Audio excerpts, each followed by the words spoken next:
Welcome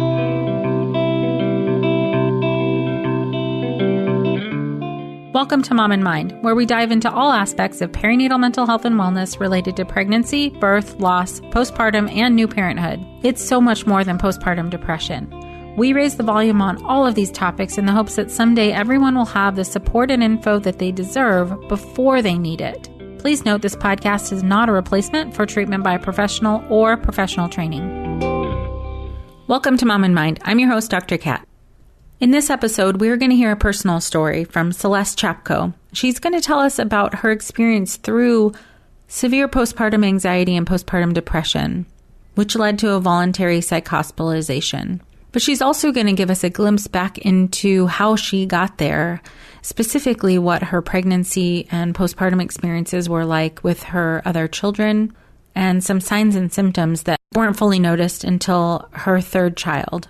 It is really so important for us to be hearing other people's stories through their anxiety and depression, because hearing the details of their experience really helps us recognize it in ourselves. So in this episode, you're going to hear a little bit about her experience through anxiety during pregnancy and rage during pregnancy, and then the increase of her symptoms over time, as well as her finding healing and her journey to helping new mothers now. Celeste lives with her husband and 3 children in Northwest Indiana. She's the founder of Childbirth Melodies, soon to be the Northwest Indiana Center for Maternal Wellness, offering individual and group peer support and music therapy to moms dealing with postpartum depression and other perinatal mood and anxiety disorders. She's a survivor of severe postpartum depression and anxiety and is passionate about supporting moms on their journey to wellness. Celeste is also a volunteer state coordinator, online peer support group leader, and Climb Out of the Darkness leader for Postpartum Support International. Let's meet Celeste. Welcome, Celeste. Thank you so much for being with us. Thank you. I'm so happy to be here. I am grateful to you that you are open and willing to come on and share your personal story and a little bit about what you're doing now to help other moms and families who've gone through some really difficult times. I just really, really value being able to hear personal stories and share this with others so that, people can know that they're not alone. So I'm grateful to you for that. For sure. I'm happy to be here and share. And I know that hearing stories like this when I was in the midst of it would have helped me so much. So I'm happy to be here. Great. So feel free to start wherever you'd like to start on your journey. Sure. So my journey with postpartum depression and anxiety starts when I was 7 months pregnant with my daughter, and she is 7 now. Mm-hmm. And she was my third. So that was also kind of a factor in here. I wasn't expecting this to be my story. So I was 7 months pregnant with her, and I started experiencing rage and anxiety. And it seemingly came out of nowhere. Of course, through many years of therapy, we kind of see, signs of that earlier on with my other 2. But yeah, so rage and anxiety symptoms, I went to my OB and I told them what was going on. They gave me a short list of therapists. I was fine finding a therapist. My background is as a music therapist. And I had seen a therapist before. So I called one and no answer, called another, not taking patients, called the third one, the last one, and they got me in, and I saw her, wasn't a good fit, saw someone else in the office, and that therapist said, you know what, you might have postpartum depression after your baby comes, but you're probably going to just be fine. And that was what I stuck to, because my personality was very much perfectionist personality, and everything is fine. And I can fake this as long as I need to. So I just held on to that, but I continued to go to therapy because I wasn't feeling well. And she was born 17 days early. My other 2, one was on time, one was late. And I really believe in hindsight that she came because she knew I couldn't handle it anymore, that I was going to lose it, So she came early. She spent 5 days in the NICU. She was perfectly healthy, minus there was just a few breathing issues. And of course they have to do all these tests. And so I was holding it together during that time. And also have not mentioned that I had a 3.5 and a 1.5-year-old as well. Sure. So just a little bit of stuff going on. So I was holding it together, getting all the things done, and just, brought her home. And week by week, I just tried to keep convincing myself that nothing was wrong. I would go online and look up symptoms, probably on Postpartum Support International's website. I really have no idea what I was doing at that time, just Googling your symptoms. Yeah, Googling my symptoms and trying to see what was going on and trying to convince myself it wasn't postpartum depression. And I just kept thinking what my mind was telling me was, if I just eat better and drink more water and pray more and exercise more, like it's all going to go away and it's going to be fine.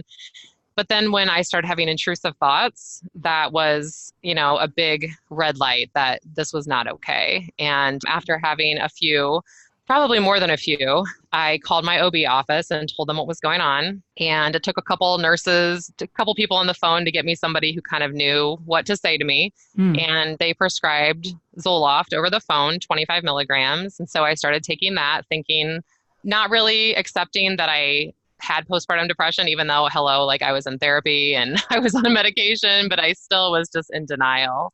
So I kept going to the therapist. And so that was about 5 weeks postpartum. So I kept going to therapy, kept taking the medication. About every month, I would be talking with my therapist and I would call and just say, this isn't working. I need to up my medication because I'm not feeling well.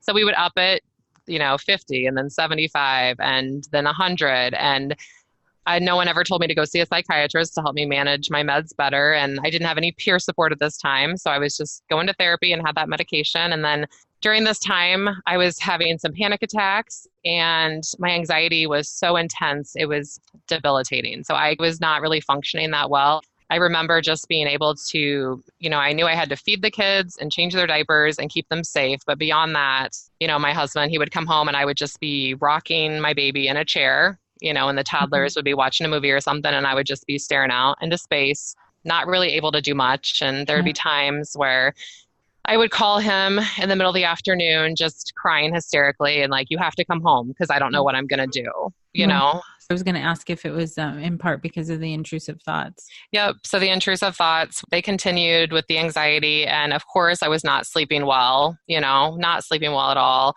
And just my mind wouldn't stop. My mind would not stop. So I couldn't stop. I just had to keep doing all the things and keeping up the appearance. And so then I was 7 months postpartum and I didn't know what else to do. I had felt like I had no other options. In that moment, I probably would not have admitted that if we don't do this, I might hurt myself. But looking back at that, that's exactly what was going to happen. We had to take some sort of action here. Right. I felt like nobody really knew what to do with me, but also I wasn't admitting it all, right? I wasn't telling everyone what was really going on and how bad it was because from the outside, I was taking care of the kids, right? And so everything looked fine. Yeah, so I called my husband at work and said, I need you to come home and take me to the hospital. So he came home and I went to the hospital and that's a whole experience in itself. That was... What kind of hospital did you go to initially? It's a regular hospital, but in our area, it's the one that has the psych unit. It's a local hospital. It's known as where you go if you need to go to the psych unit and they have a locked and then not locked unit. And I say when people ask me about it, there's no way that experience cannot be traumatic. Of course, it's a traumatic experience, but it was the best place for me at the time. And really, that was a turning point for me because when I came out, I was there for 5 days. And when I came out on 4 different medications and a referral to a psychiatrist, finally, right? And so I started meeting with a psychiatrist. It took me about a year to get on the right cocktail of meds, which I would have never have thought because I had never been on psychiatric meds before. But I came out kept on the Zoloft. I think it was Wellbutrin maybe, an antipsychotic, and then trazodone for sleeping. And so I came out on that and spent about a year trying to get on the right meds to figure it out. And then probably another year or two to get me where I felt like I was really stabilized and really starting to begin my journey to wellness. And so that has just continued. I still see a therapist once a month and I have a naturopath and a chiropractor, and self-care is a whole different ballgame these days because it wasn't really part of my vocabulary before this whole experience, but it is crucial to my well-being. So, and that's that in a nutshell. Yeah, right. So that's kind of like the Cliff Notes version, years of your experience. I'm sure really, really, really challenging, difficult, confusing times through that. If I can go back a little bit, I mentioned that this began, or at least it was noticed by you first in pregnancy with your third, but that there may have been some signs looking back in other postpartum or other pregnancies. Yes, for sure. I would say I don't remember anything really during my first pregnancy, but during my first postpartum, my son, he was breech that we found out at the hospital, which is always fun. Mm-hmm. Yeah. And that ended up in a C-section, even though I had my doula and my, birth plan for everything natural. Sure. So that was traumatic in itself. And then coming home and the nursing not working was a huge source of anxiety for me. And just the pumping after every feeding and taking all the herbal supplements to try to get it. And then it just kind of some issues with my incision from the C-section, just a lot of anxiety those types of things can happen to anyone. But looking back, I see my reaction to those and just how much anxiety was just rolling through my body and really not helping me be the best mom I could be. But, that's what it was. That was my motherhood experience. And that's all I knew. Right. Yeah. Looking back at that, I can just see, wow, like I really could have used some help during that time. Yeah. Absolutely. Right. Yeah. Okay. So that was the first. And for any symptoms and signs for the second? Oh, sure. So, by the time I had my second, he wasn't even 2. So 2 little ones. And again, I had nursing issues and I tried all the same things.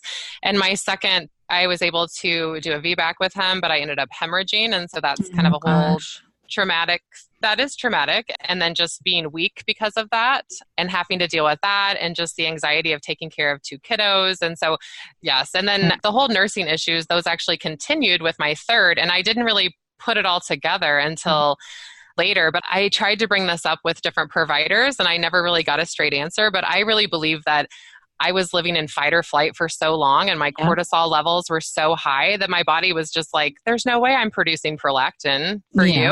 Right. How that's just not even possible. So, but no one ever really correlates those. We don't really talk about that, Mm-hmm. Right. It is a relatively common experience for people who have experienced trauma or something that impacts, any number of things, but certainly the bond, the connection, but there's many, many things that happen within the body that manage and control your systems. And you're right. If you're in fight or flight for a long time, your body is not always, but, not in every single situation, but certainly, people have described having nursing, breastfeeding, production issues, or any number of things.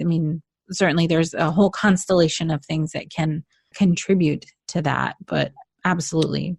For sure. And we don't talk about how much guilt and shame that causes a mother, which then leads to anxiety and it just catapults, Right. Yeah. And more anxiety and more depression also impact breastfeeding. Yep, exactly. It's a lot.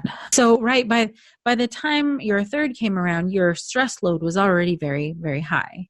For sure. Okay. And that, I imagine contributed to this kind of what I would describe as like a snowballing of symptoms and intensity. For sure. That's exactly what it was. When you have 3 babies in less than 4 years and you're not really taking care of yourself and you're functioning in that fight or flight for even longer than that, that was just kind of my go-to as my personality. And so these days I refer to myself as a recovering perfectionist because I don't think you ever really lose those tendencies, but I just know that does not serve me well anymore. And so, I don't label myself as a perfectionist anymore. Yeah. Yeah. Well, good for you. So obviously you've done some looking back and some healing through things. For sure. Yeah. And then if I can also go back again to during pregnancy, you mentioned having anxiety and rage. Can you give us a glimpse into what that felt like and looked like for you at the time? Because a lot of people aren't able to notice or not able to notice necessarily, but if they're having anxiety and rage during pregnancy, it often is like much easier for people to say like, oh, well, I'm pregnant. It must be the hormones or whatever, or, discounted in some way. So I'm wondering if like an example of what it felt or looked like could. For sure. So for the anxiety, I would just say I was worried about a lot of things excessively, just the well-being of my children, the well-being of what I was doing, like what you're eating, what you're drinking, what you're exposed to as a pregnant mom. I was just worried nonstop about all those things, and also obsessing over things that were just, I couldn't let go. So my mind was just constantly going, constantly obsessing over what about this? What about this? Just all those what if scenarios. And then I can specifically remember the rage. That's kind of hard to forget, really, when it comes to having an episode of rage. I mean, I had 2 toddlers, so obviously they were probably fighting and I was getting overwhelmed. And I remember taking a baby gate and throwing it, not at the toddlers, but taking it and throwing it, across into the other room or something. And then, or another instance would be yelling at them, because I just got so frustrated and I just kind of flipped my lid, you just can't take it anymore. And the voice that came out of me after I yelled, you're just like, who was that? Right? Yeah. You feel it's an out of body experience when it comes to rage. And you just are like, who just said that? Who just acted that way? And it's multiple steps beyond getting angry. Yeah. It's an out of body experience. Right. So yeah, thank you for sharing that. That is really scary to have that feeling. For sure. But so many people have it. Oh, yes. So many people have it. And really nobody wants to admit or talk about it because it's hard. It is. It is. Really, really hard. Okay. So you went through this whole, and I'm assuming now still fight or flight this whole time, birth, and this postpartum period sounds like, again, there was this like increasing intensity of symptoms over time. So what was, if I can ask a couple of details about, how did you know to go to the hospital, or what happened for you that you thought, okay, this is sort of, I need a next level of help? Mm-hmm. Well, I guess the first thing that comes to mind is the hospital. It felt, I would think for most moms, it feels like last resort, right? Like you have a new baby, you don't want to go to the hospital, but the only reason I ended up there is because I felt like I had no other choice. And I felt like if I stay home and continue this way, I don't know what's going to happen. I don't know if I'm going to hurt myself. Am I going to hurt somebody in my family? Because you feel out of control. Yeah. And I felt like I had no answers. I felt it's one thing to have your husband and your family try to support you, and a therapist and your OB, your GP, whatever, but no one around me was saying, I've been through this and this is what I did and this doesn't last forever and you're going to be okay. Right. So if you have no one talking those words of truth into you, you feel absolutely hopeless. Yeah. Like there's nothing else. And so I just felt, I was just, what else am I supposed to do? Like when you're sick, you have to go to the hospital. And I had all the same pictures in my mind that most people do probably when they think of the psychiatric unit, and thankfully those did not come true, right? It is a safe place like it should be. And it was exactly what I needed. There's therapists there and social workers and nurses, and you get time to sleep and they make you your meals. And as a mom, you don't have to cook or clean or do anything but take care of yourself. And that was something I wasn't good at. I didn't know how to take care of myself and then take care of my kids because the 3 young kids were consuming everything, Sure. So. All right. Okay. So you had also mentioned that while the hospital was safe and saved you in a lot of ways, that in and of itself, it was traumatizing for you. Yes. I don't know how it couldn't be traumatizing because as a mom, you're supposed to hold it all together, right? You're supposed to be the one in charge and you're supposed to take care of these kids. And as a society, we make it look like everything is perfect, right? And happy mom, happy life, happy kids. And so going there, first of all, I'm admitting like I have a problem. I am not okay. And surprise, it's not like a broken leg. It's a mental problem, so that's a whole nother level of stigma. Not only can I not take care of my kids, but I have a mental disorder. And so that's the first step. I think that was traumatizing, was for me to just admit that and go there. And then just to be there. I mean, it's hard. It's hard to be in a hospital with all strangers, right? Sure. You're entering this space and, I remember everyone was kind, but they're all strangers and they don't know me from anyone, and you're having to tell your story over and over again. And thankfully I was in a room by myself. So that was a big blessing for me.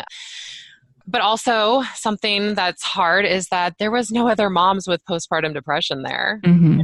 Mostly it was people who had drug and alcohol issues. And then of course, some complicated with maybe bipolar, schizophrenia, that sort of thing. But there was no one that I could relate to in that my home life was good and I had kids and to take care of and I had a supportive husband, but I just had no support for postpartum depression. And so that was what I felt like was my only option. Right. And like you said, it's not ideal, but it's the best you had as an option. But boy, does it really point to the need for more perinatal psych units. For sure. Oh my gosh. I wish that there were spaces where moms could go. More spaces. There are a few, but certainly what you're describing highlights the huge need. It's absolutely a need. I mean, there's no way I would have known this in that position, but, I'm not that far from the perinatal intensive outpatient unit in Chicago.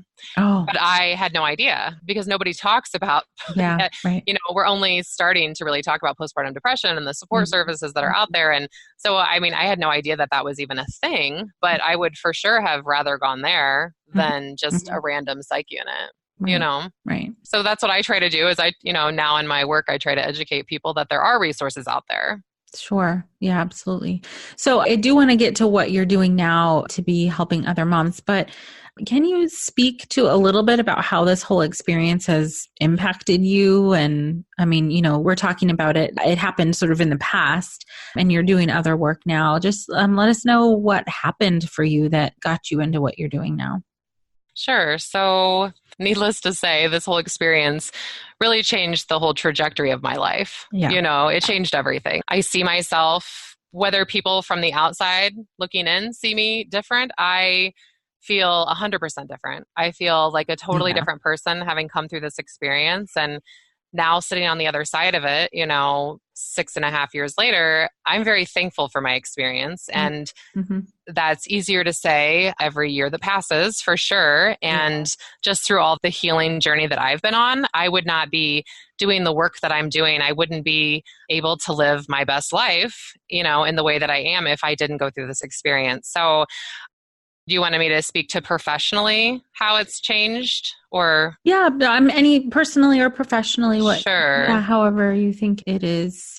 Right. Because to your point, it's while you're going through it, it feels like the worst thing ever. And for some people, it ends up being really transformative. And for sure. So I spoke earlier about, a big part of it was that perfectionism doesn't rule my life anymore. Yeah. And so that's a big part of my journey. And then I also spoke to how self-care is a huge part of my life. And I am more compassionate towards myself, which makes me more compassionate towards others. I'm more understanding towards myself and the issues that I'm dealing with. I'm way better at positive self-talk, now that I've been working on it for 6 years. That's great. My personality is more laid back. I feel I'm a very different person, but I would think I'm more happy. I'm a happier person than I was because I was living under so many expectations. Like I had all these expectations of myself of what motherhood should look like and what Celeste should look like as a mother. And I try really hard not to live under those expectations, those unrealistic expectations. Right. That is, so it kind of highlighted for you some things that in your life or in your past that you were already doing and helped you to see how you could change it. It's just amazing. I love this part of the transformation for a lot of people because if you can, and if you get the right set of circumstances, it really does help you improve your life. A lot of people feel like I'm way better off now than I was before even I went through this. And, there's so much potential for positive change if you allow yourself to get help and if people around you are supportive. It's really amazing. I 100% agree. And not only has it changed the way I view myself and my life, a huge benefit of this experience is the way that I raise my children and the way that I teach them to talk to themselves and the way that I teach my daughter to teach all of them to take care of themselves, right? Yeah, and that it's not selfish to take care of yourself because I have to put myself first time and time again so that I can take care of my work and my family and everything else. And so I think it's changed my perspective on everything and it's just made me such a better parent. I can't even imagine not having this perspective now as raising, they're 7, 8, and 10. Oh, yeah. Yeah, that's awesome. I'm so glad that you can sit with that and be with that and feel that, in your family. That's just beautiful. And so your also journey has led you to do different things professionally. Can you tell us more about that? Sure. So when I had little kids, I was working as a music therapist, and then I couldn't really figure out how to make that work full time and kind of lost a little bit of my passion. So then I was doing special education. I went back and got a master's in special ed and did that for a little bit. And then all hell broke loose, really, literally, with my experience. And as I was in the beginning of my journey through postpartum depression and anxiety, I really needed something to focus on, to hold on to. And so I became a doula at that point, and I trained in music therapy assisted childbirth. And so I started using music at the bedside and also being there as a doula for mom. So I did that for a while, and I did find a peer support group and decided to start leading my own peer support group, because I truly believe that peer support is so important for moms who are going through this. And I think that my journey would have looked very different if I had peer support. So I started leading a peer support group, and then that just kind of turned into me focusing on postpartum support and wellness in general. So for the past 3 years, I've been doing individual and group peer support and music therapy with moms with postpartum depression. And that's just slowly evolved into a variety of different programs. And it's my passion. So this is for sure what I'm meant to do. And I never, and this is what came out of my experience, thankfully. Right. That's amazing. I mean, it's a beautiful blend of just your passion and your experience, and such a powerful way to help other women.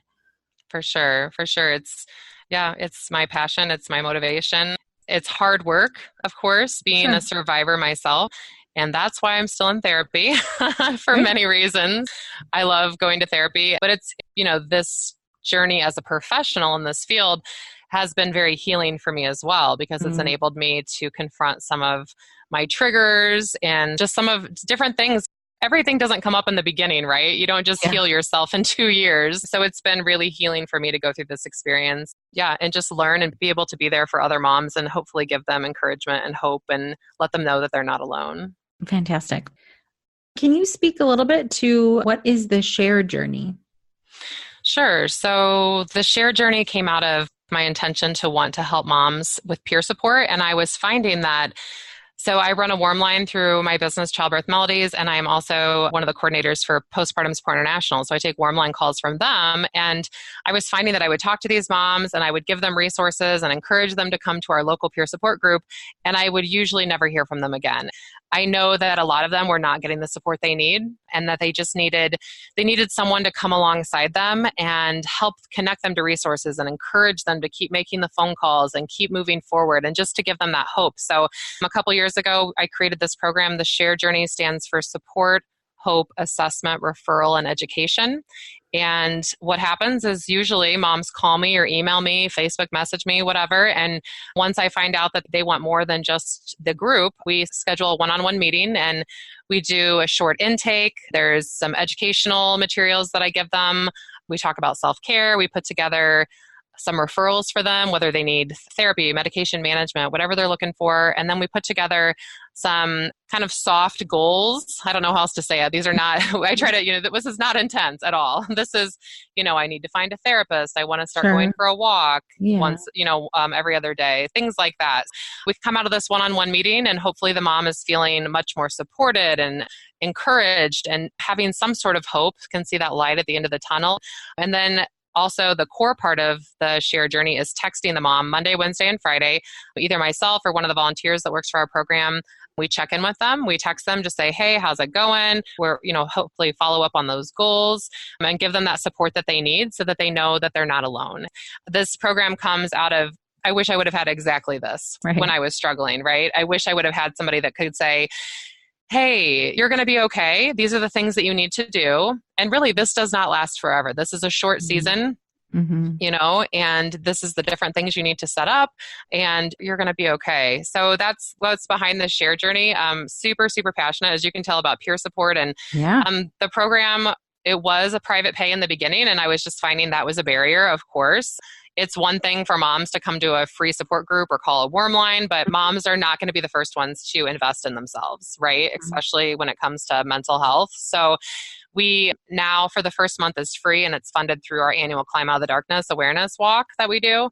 And then if the mom wants to continue, she can do private pay. So that's the shared journey. Really, really cool. That's a fantastic program. So yeah, anybody who hears that and wants to do something like that in their area, gosh, that's needed. It's really cool. Really cool. Thank you. Yeah. And you're doing other stuff too. What about the Northwest Indiana Center for Maternal Wellness? So that is a transition from Childbirth Melodies, my current business. So Childbirth Melodies was birthed out of my doula business and just kind of slowly went into the postpartum work. And so I've wanted for a while now to create a space that was really more supporting the overall wellness of moms prenatal through postpartum. So we're just at the beginning of this process, but in the next month or two, hopefully we're going to transition the name from Childbirth Melodies to the Northwest Indiana Center for Maternal Wellness. And then hopefully my vision is to have a variety of practitioners under this. We do, peer support, therapeutic support, medication management, education, maybe some additional support like lactation, chiropractor, massage, that sort of thing, so that a mom can come to us and we don't have the services that she needs. We can connect her with what she needs. And so This is for sure needed in my area, and I'm sure well across the United States, services like this are needed. So we're just trying to, it's very common for a mom to come to one of our peer support groups and have reached out to her OB and perhaps just gotten a medication referral and not all the peer support and therapeutic support. And so we're just hoping to create that space for a mom so she can get that overall wellness support. That's awesome. Yeah, I love it. That's really, really great. And as you said, needed all over the place. For sure. It's so much about, like you said, just being there to say that I know this is confusing and hard and you'll get through this and here's some things you can do. That support is invaluable. And getting people connected to resources is so relatively easy to do. But it's for some reason so hard to do. It's really hard when you're in the midst of it to find the resources you need. So if you're, out there handing those resources out, letting people know where they can get the help they need, it's really, really, really helpful for them. For sure. Just to help them on that first step and then go from there. Oh, yeah. I mean, it's just who knows what to look for and how to look for it, especially when you're overwhelmed by 5 million other and anxiety and all that. Exactly. Fantastic.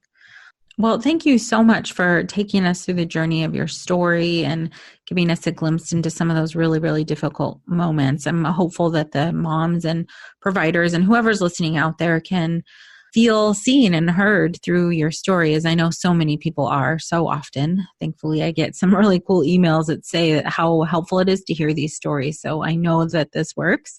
And getting the details that you shared is really important, specifically around the intensity of symptoms and psych hospitalization. Those things are hard to talk about, and to have you talk about them here, I know is going to be helpful for someone out there. Well, you're so welcome. And I'm so grateful to have this time to share my story and hopefully encourage other moms that there is support out there and that you just have to take that first step and reach out. Great. Thank you again so much for coming on. Thank you, Dr. Kat. I hope those of you who've been listening today can, if you yourself experienced any of this, can find bits and pieces of yourself throughout Celeste's story and feel heard and seen and validated and know that you're not alone. If you'd like to learn more about what Celeste does, you can go to childbirthmelodies.com or on Facebook, Childbirth Melodies, to learn more about her peer support model. If this is your first time joining us on the Mom in Mind podcast, I would love to have you as a subscriber so you can get all of these episodes downloaded directly to you as they come out. And please share these episodes if you know anybody who's going through a perinatal mood or anxiety disorder and could use this support. Pass this podcast along. Thanks so much for being with us today. Until next time. Thank you so much for joining us today. Please share this podcast. Together we can support moms and families so that no one has to deal with this alone. Come connect with us at mominmind.com.